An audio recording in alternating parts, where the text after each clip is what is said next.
IBomma Ravi arrest, బయటపడ్డ shocking విషయాలు. Hyderabad police commissioner సజ్జనార్ను ప్రముఖ సినీ వ్యక్తులు కలిశారు. ఈ సమావేశానికి నటులు చిరంజీవి, నాగార్జున, దర్శకుడు Rajamouli, Telangana film development corporation chairman, నిర్మాత దిల్ రాజు హాజరయ్యారు. ఇటీవల పైరసీ వెబ్సైట్ ఐబొమ్మను నడిపిన ఇమ్మడి రవిని సైబర్ క్రైమ్ పోలీసులు అరెస్టు చేసిన నేపథ్యంలో ఈ భేటీ జరిగింది. ఈ సమావేశం అనంతరం కమిషనర్ సజ్జనార్ మీడియాతో వివరాలు వెల్లడించారు. సినీ పరిశ్రమకు పైరసీ వల్ల భారీ నష్టం జరుగుతోందని పేర్కొన్నారు. ఈ నేపథ్యంలో ఇమ్మడి రవిపై ఐటీ యాక్టు, కాపీరైట్ చట్టం కింద మొత్తం 4 కేసులు నమోదు చేసినట్లు తెలిపారు. అంతకుముందు పైరసీకి పాల్పడిన ప్రశాంత్, శివరాజ్ అనే వ్యక్తులను కూడా అదుపులోకి తీసుకున్నామని చెప్పారు. అలాగే ఇమ్మడి రవి కేవలం పైరసీనే కాకుండా బెట్టింగ్ యాప్స్ ప్రమోషన్స్ లో కూడా పాల్గొంటూ సమాజానికి హాని చేశాడని చెప్పారు.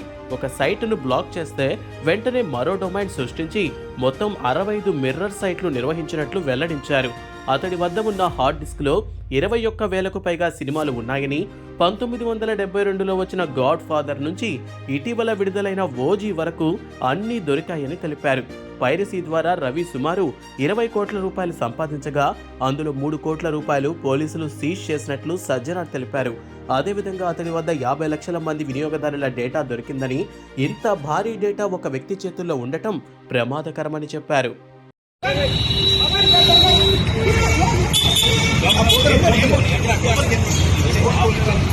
देखो बेटा रवि भाई रवि रवि रवि रवि कर दो।